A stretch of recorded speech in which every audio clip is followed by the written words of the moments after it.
Hello, welcome to another new episode of ESL Talk. We are your hosts. I'm Faye. And I'm Daniel. We hope you've had a chance to visit our website, esltalk.com. That's esl-talk.com. And check out our Patreon page as well that we just recently launched. Yes, if you'd like to get early access to our episodes, extra bonus content, one-to-one monthly teaching webinars, mentoring, and exclusive free merchandise, just head on over to patreon.com/ESL Talk. And thanks for the feedback on our last episode on the topic of becoming a teacher entrepreneur. We got lots of great feedback and questions from it. So please feel free to ask if you have questions on today's topic as well. Yeah, we got a lot of really good feedback and lots of great questions. So please keep those coming. It seems like a really popular topic right now. But today, we're changing our direction to focus on the topic of student mental health. And our special guest, Hajar, will be joining us to share why this is an important issue for all ESL teachers and why we should keep this in mind when teaching our students. So let's get started by discussing our own experiences with this topic, Faye. So what do you think is the connection between mental health and learning, in your opinion? Well, I guess we've all been learners before, so we know that the better you feel mentally, the more you're going to learn, right? The better student you're going to be. So it only makes sense that that's the case for our language learners. And the thing with language learning, I find too, is that often this is something students are doing additionally from other kinds of learning or from their careers, family life. Usually these are adult students and they have a lot of pressure and like clear goals and sometimes even like a clear timeline for when they want to achieve them. And all that can add so much to their mental health and just really hinder their progress in learning and make our lives even harder as teachers, right? What do you think? Yeah, absolutely. I think it's really important that students are in the right frame of mind to learn because a lot of things go on that we don't know about. And in our own lives, it's the same. Sometimes maybe we had a bad morning or, the washing machine broke or I don't know, your baby couldn't sleep the night before, so you didn't get much sleep. All these small things can really affect our attitude and our approach. And it's not conscious. We want to have a good lesson or we want our students to have a good lesson. So by just being aware and taking steps to maybe just get yourself in the right frame of mind, that can really help you have a good lesson as a student and as a teacher as well. If you're in the right frame of mind, you can do your best for that student and help them to be successful. Absolutely. And how do you approach this topic of mental health in your classes? So it's not done directly, but what I will generally do for the first couple of minutes, like most teachers, is a little bit of small talk. So just kind of, how's your day? How's your weekend? How was work today? How was school today? Depending on the student. And that can just be a really nice window into how the student's feeling mentally. So if I have a really intense lesson plan with lots of, writing and grammar activities, maybe I'll be a little bit lighter on those and we'll maybe talk a little bit more. And I think I approach it by understanding where my students are that day, that moment, and recognizing that, because as teachers, we can sometimes be tempted to just stick to the script, do everything by the book and just play it straight. And then that can maybe annoy our learners because maybe they don't say it, but maybe internally the learners are thinking like, oh, I'm having a really bad day. I really can't focus or I can't concentrate on this. So as a teacher, if you can maybe identify that and just say, I guess it's been a long day, right? You're probably pretty tired. Let's do this later, or let's do this for homework. That makes a huge difference, and that builds trust, and that builds a closer relationship with your student. And they'll probably be more likely in future to open up and say, you know what, this happened today, or what do you think about this, or how would you deal with this? And again, it's a really nice way to open up discussion as well. What about your approach, Faye? Yeah, I think it's pretty similar. I think most of all, I try to make myself very human to my students. So before I even, I always, like you said, the small talk, I always try to kind of show my students that I also have things I'm dealing with outside of class. And if I make a mistake or something, we just not making excuses, but kind of showing, oh yeah, like you said, my baby didn't sleep last night. I'm a bit sleep deprived today. So please excuse me if I seem a little bit spaced out or, and kind of just opening that up for the students to feel safe to say the same or to be more vulnerable in class. Right. And after you have built that rapport, like with students I've been working with a bit longer, we usually spend like 10-15 minutes talking about the week. How was your week? And they start to, each time they start to be a little more honest, it seems, and open up a bit more about their struggles. And I find that that's really important. But do you think that this approach is different from one-to-one classes to group classes? Yeah, sure. I just kind of talked about my one-to-one approach. In a group class or a bigger class, it's going to be more difficult to do. And your approach might need to be a little bit more discreet, because you don't really want to be calling out a student and be like, oh, you look really tired today. What's going on? Because that's not really professional. And also it might alienate the student and make them feel less likely to talk to you. Yeah, one thing I find helpful for group classes too is to use it as like a beginning of class activity, just to in small groups or pairs, or maybe even to encourage them a bit more. Share a challenge you've had recently with your partner. Exactly. Yeah, I was going to mention something like a TPS, a think, pair, share, where they have a prompt or a picture or an image as a stimuli to begin, and then they use that to maybe connect to their own experience. So that can be a nice way to help them with that. And then also in a group class, towards the end, you can do a feedback, a plenary, a survey, something like that, where a learning journal can be a really good tool for students. And I found this has worked really well, where it's just a personal thing for them. And they can submit it anonymously. So I don't know who submitted it. But it's just a nice way to connect their mental state with their learning and see where they're at in terms of that. So if there's something that keeps coming through, like, Daniel, your class was great, but you spent way too long on this video and I didn't find it useful. And as a teacher, I can use, well, maybe that's not helping my students get in the right frame of mind. So maybe I can stop the video. Or you play music when we come into the class and the music's terrible. So can you stop playing that music? Sure. Or I love the music, it's helpful. Or this is my favorite artist. So again, these are all good opportunities to get feedback and refine what you do as well. Yeah, that's a great point. We did have Fiona here earlier on an episode talking about that too, like journaling and how that can be coupled with these strategies, right? So what are some of the tolls that online learning might have on our students' mental health? Yeah, it's really difficult. It's definitely a lot harder to connect on a personal level when there's a screen between us, right? It's harder to read body language. It's harder to feel like that it's a personal environment, right? There's that intimacy we have sometimes in a small group class or face-to-face in a room with the students, where they can feel like they can talk to you and all that. That's definitely a little bit more artificial online. And with that as well, I feel like students feel a lot of pressure on make everything count when they're like, sort of like our Zoom lesson starts. Okay, now I'm on student mode, you know, whereas if it's in person, I have a feeling like students were a little bit more relaxed coming into the class and chatting. Okay, guys, now let's begin. You have to kind of like get everybody ready for the class. Whereas online, there's more of that division. Okay, now it's class time. Yeah. So I think it can be really difficult for students to sometimes see learning as something pleasurable, or to relax a little bit and stop putting so much pressure on themselves, right? Just on that point, this kind of ties in with scheduling.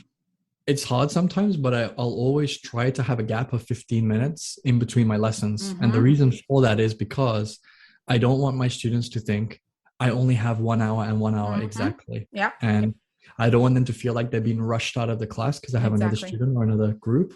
So one technique that I find well is just to have a couple of minutes just to talk and settle in at the beginning. And if we run over a couple of minutes, that's fine. So the student is not stressed or worried like, oh my God, we only have 3 minutes and I have to write this paragraph, or I have to talk about this. I'm not ready. So it helps to just have a few minutes of time to play with before and the end and before and after the class, so that you can just manage that. And the students not stressed, they can ask questions, and at least they're in a state where they feel like they've accomplished something. They can actually reflect on what they've learned instead of just, oh, sorry, we're out of time, bye-bye. Yeah, that's true.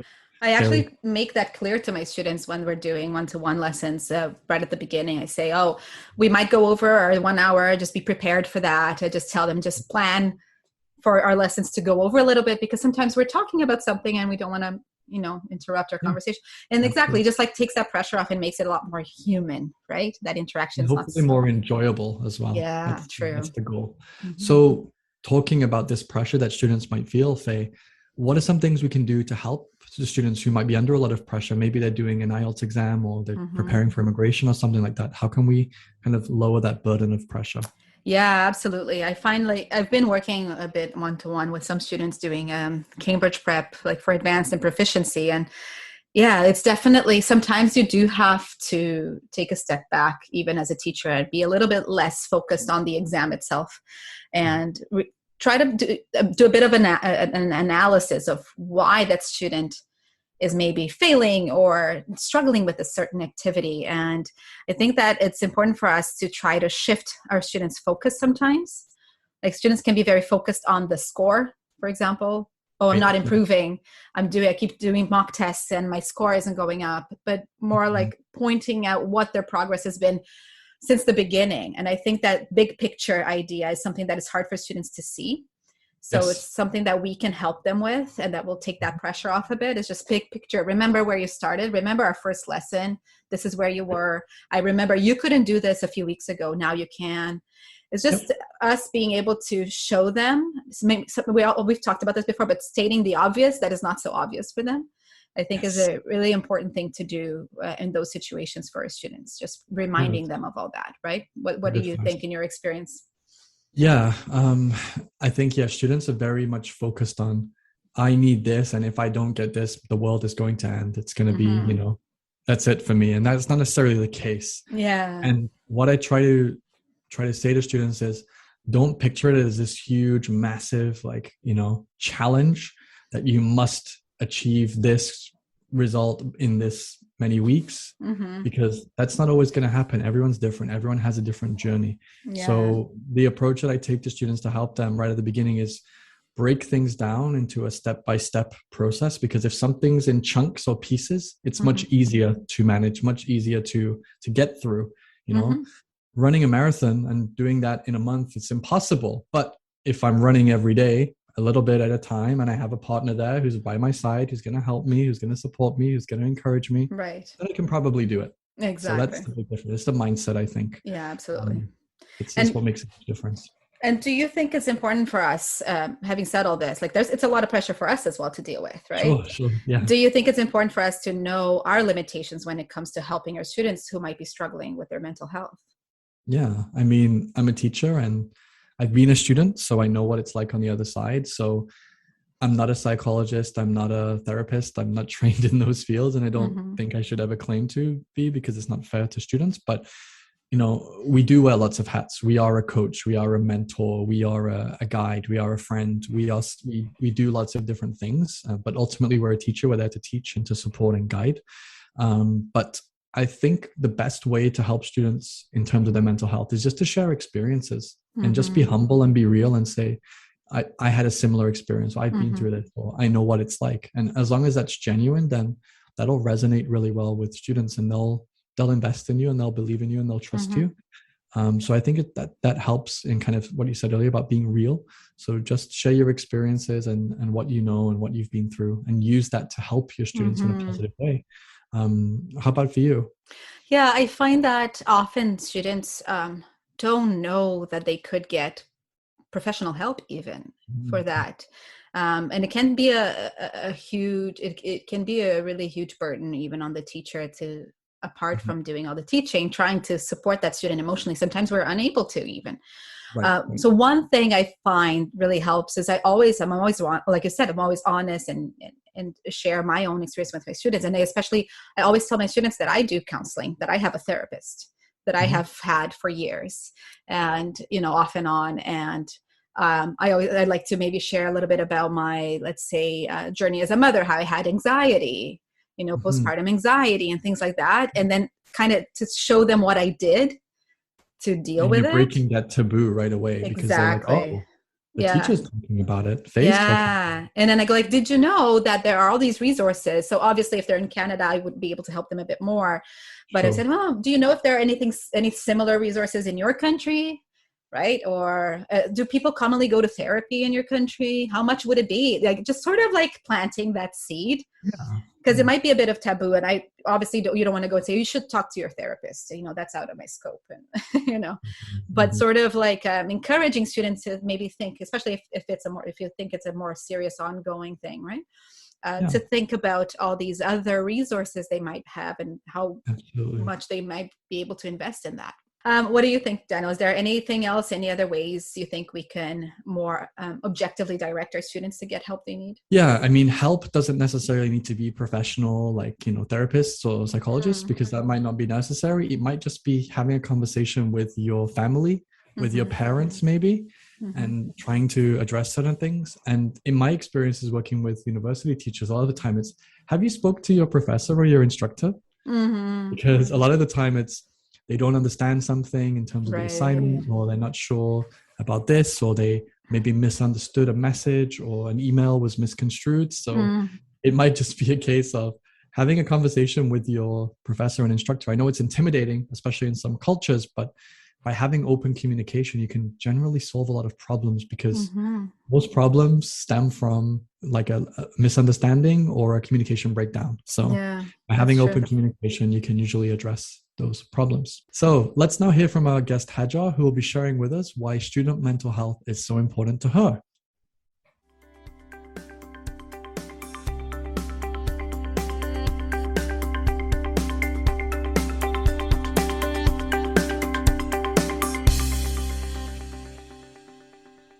So hello, Hajar. Thanks for joining us today on ESL Talk. Hi, how are you? Great. We're happy to have you here. Thanks for joining us. So Hajar, can you start by giving us a little insight into your teaching journey and how you got to where you are today? So my name is Hajar. I'm 24 years old. I am from Morocco. I wouldn't call myself a conventional teacher because I do not have the academical background, you would say, to teach. I am initially a business major. I have a bachelor's degree in business management, but I also have a TEFL degree that I invested in back in 2018. So I started my teaching journey in the same year, 2018. I started as a regular teacher, middle school teacher in a private school, and I've kept teaching ever since. Taught multiple levels, primary, middle school, now in high school. So I love this profession. I think I am the most confident when I am teaching. So for me, teaching is passion before it's a profession. That's great. And so we know that you do have sort of a focus on mental health. And today we wanted to ask you a little bit more about watching and taking care of our students' mental health.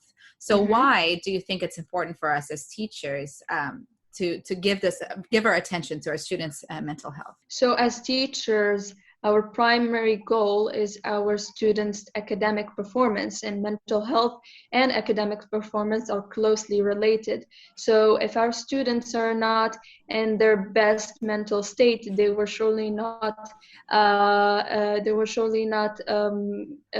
perform their best at schools. It might affect their concentration, their test scores, their participation, and everything else that we might focus on during the lesson. So I think it's a crucial aspect of that we may pay attention to. Yeah, that makes a lot of sense. Yeah, absolutely. It's really important, and maybe something that we don't necessarily consider as teachers, or we don't give enough attention to. So Hajar, what can teachers do to help promote positive mental health in students? What are some things we can do, maybe in the way we teach or in the message that we send to our students? So as teachers, before we are educators, we do have a strong, powerful position, and we do affect our students' lives for the better or worse, of course, depending on the teacher. I think for me personally, I always try to implement, or I always try to include mental health issues in the curriculum that I'm teaching, whether it's through presentations. I assign presentations to my students, and I have them choose the topics within this frame of mental health, which helps brings their awareness to these issues. Second of all, I always try to be outspoken if I ever see anything remotely alarming in my students' behavior. I always try to be outspoken about it, or if I see any common problems like bullying in school that we can definitely point out as teachers. So, and also I try to bring that topic into our classroom. It's commonly targeted, so we do talk about it often. It's not a taboo topic. It's something that we talk about every time, so students do not feel ashamed or embarrassed to address it whenever they feel the need. Yeah, that's a really great point. And what you said about us making sure we take action when we notice something is really important, because we've got that power position, like you mentioned, right? Now, what do you think are for teachers that haven't had much experience with it or haven't thought about of this much before? What are some signs or some signals that teachers should be aware of or look for when it comes to their students' mental health that might indicate they need to take action? So as teachers, we need to establish a close rapport with our students. We need to get to know them. We need to establish a close relationship with them. So when there is a signal, there's an alarming behavior, we are able to notice it. For example, is there a decrease in their performance, in their grades? Is there a problem with their concentrations? Are they doing their homework? Are they on task? We need to also be aware of their family issues, if there are any, and have a close communication with administration about that. So there are multiple things that we can do to stay aware of our students' mental health and their situations. That's a good point too, because sometimes we might attribute such behavior like missing homework or not being motivated as just being lazy or something like that, but it could be a sign of something deeper. It usually is, right? Sort of a cry for help. And also, if they are exhibiting uncommon behavior, so we know our students, we know how they are. That's why establishing a close relationship is important. So when an odd behavior is coming from a student, we are able to detect that this is not them, this behavior is not them. So what can be the cause of this different attitude, maybe? That's a really good point. Yeah, there's sometimes a lot of external factors that we're not aware of. Maybe even the students aren't always aware of either. So it's quite useful to be able to identify those, but it can be difficult. So in terms of your approach, Hajar, does your approach towards mental health change if you're in a face-to-face setting and an online setting? What's the difference between those two approaches? There is definitely a big change, a big difference between one-to-one teaching and online teaching. So with online teaching, I find that it's more difficult to have, again, that rapport with students, because you are teaching through a screen, and you're not aware whether your students are being themselves through a screen. But with one-on-one teaching, you are able to detect, you are able to observe, and to take notes, and you have a one-to-one relationship with them, so you are able to detect their problems better. But with online teaching, it kind of gets more difficult, which includes implementing other approaches, like maybe just dedicating, that's the word, dedicating a small portion of your lesson just for communication. That way your session is not all about the subject, it's also about them, for them to talk about themselves and talk about their difficulties, maybe their time. With e-learning, it's difficult, but it's also doable, I believe.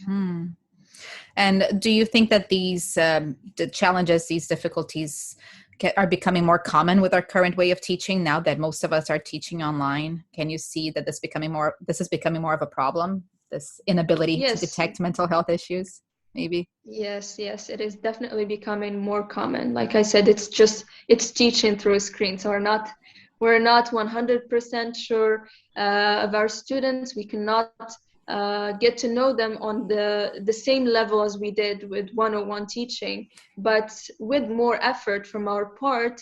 And as we get our students to open up more, we can facilitate, and we can make it easier for us to maybe offer help or get them to speak out.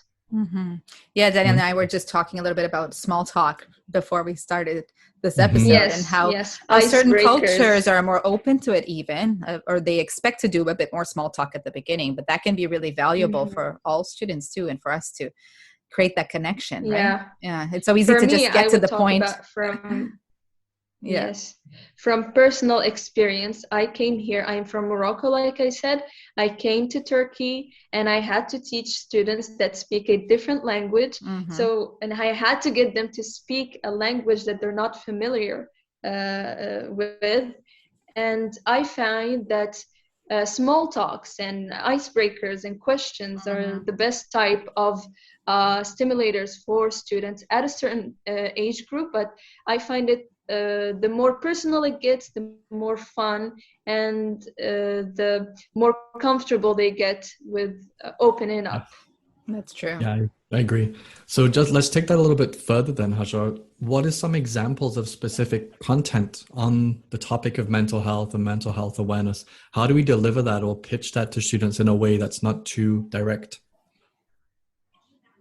So maybe what I like to use is I always like to start my sessions, for example, with maybe a short film that tackles this very specific topic, and then we might talk about the characters' issues and talk about it from an external point of view, and then we will look internally, or maybe I would set myself as an example. That way, I would seem more approachable for them, and they would feel comfortable to talk about their own issues, and they at that moment they try to be I wouldn't say be the center of attention, but speak up and share their own struggles. So I find that very useful when it comes to teaching, for going externally to the internal aspect. Yeah, that's a good idea to do, because then you kind of remove yourself from it, but then slowly feel Yes. more comfortable to talk about it. Yeah. Now, how can we encourage our students to start to create awareness and manage their own mental health in classes, rather than just making it up to us to help them? So, of course, bringing awareness is the hardest step of it all. Having them to be aware of their own and own struggles is the difficult part. But when it comes to implementation, that can also be very difficult. But in my opinion, going step by step is very efficient because students are not at that age. They need guidance, they need support, whether it's from their parents or from their teachers or from an adult figure. But exhibiting or embodying that behavior can help them implement those methods with themselves, or being a role model for them. That way they can start to apply these things with themselves. I think awareness is the most important part. And when we think about adult learners, then, because a lot of times in many cultures, mental health is something that's not really talked about or not really approached, right? Yes, it's a taboo, I think, Right. in many countries. Yeah. So how can we then kind of teach our students to be more aware of their own mental health without it being too, let's say, forceful, or without stepping on anyone's toes, culturally speaking? So what I'd like to do in these kind of situations and just bringing it up in a international level, meaning it's not their culture in specific, and talking about it from culture to culture, and then talking about it with their own context, and then from a general point of view goes to a more specific point of view. That way they can start to shed the walls that are built from generations, and look at these issues from different perspectives. For example, here in Turkey as well, these kind of topics are not often talked about. They might have a counselor in their school. Some schools do not have counselors, and they do not shed a light on these issues. But Mm-hmm. the more brought up they are to the table, the more spoken they are about. So, kind of just to elaborate a little more here, Hajar, you've mentioned kind of our role as a teacher. So, should teachers try to combine elements of coaching and counseling in their approach? Do you think this is going to help students in the long run? Yes, of course. I do believe that counseling and teaching go hand in hand because there are both professions are associated with the same characteristics of helping others in a school context. So I do believe that as teachers, we should be well equipped in order to deal and respond to certain situations with interventions that are not just random. Maybe they are from a professional point of view, and we cannot just give any answer to certain situations because we are, like I said, in a position of power, and our opinion does matter, and our opinion can change a situation for the better and worse. So, for example, if a student feels the need to come to or to resort to us for advice, we have to be well equipped to listen, respond accordingly and adequately to their problems. Mm-hmm. So, having said that, do you have any advice or recommendations for teachers that are just starting to think about this topic, or who want to be more well equipped or to be better equipped to deal with these situations?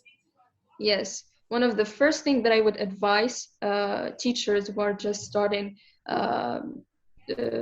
with this journey is that they should observe more and they should care more. First of all, we had, of course, in the past many experiences with teachers who did not care enough about their students. So I believe that with caring for our students, we will get to that state where we know our students on a different level. So caring, that is first, observing, that is second, and being more approachable for our students. So shedding that perfectionist position. We shouldn't be perfect at all times. We should become more relatable and approachable for our students, and that will establish what we call trust. So trust is very important when we are dealing with students. And I also think that whenever we see that something is alarming, whenever we see that something that signals our help, we should take action rather than just letting it slip or maybe not paying attention to it. We need to take action more. We need to implement different strategies when we feel like our strategies are not working or not giving us the results that we need. So we need to be flexible. That's what I would say. That's what I would suggest for teachers who are just considering this new approaches. Some great advice, and these principles are actually principles that are very closely aligned to my approach, and I think probably the same for Faye as well. So it's good to hear that these things also tie in with this idea of mental health as well. Mm-hmm. So Hajar, where can our listeners find you and follow you if they want to learn more? You can find me on LinkedIn. That is first. I think you will write it somewhere. Yeah, we'll share the link. Also on Facebook with the same name, Hajar Shakri. Yeah, that's where you can find me. Wonderful. That's great. And it's really nice, again, to have different perspectives and to keep focus on a topic like this, which is really undervalued and underappreciated by teachers. So thank you so much for taking time to share this with us today, Hajar. Thank you for having me. It was a great opportunity, and it was such a close topic to my heart because I was once a student not very long time ago. I dealt with mental health issues, and I didn't have a great experience dealing with it because I didn't have the teacher figure. And I think I'm doing a great job. So thank you for having me today. Hajar, thank you so much for joining us and talking about a topic you're very passionate about. It's really something we can think about to help support our students and make sure that they have the best environment to flourish. Yes. And remember that you can always get in touch with us on Instagram at ESL Talk Podcast. You can also send us an email to esltalkpodcast@gmail.com. Or now you can visit our website to access all our episodes for free. And it's esl-talk.com. And if you want to connect with us individually, you can find me on Instagram at Learning with Faye. Faye is Fey. Or you can find me at I'm Daniel Teacher. So that's it for this week. Please join us next week for our season 3 finale.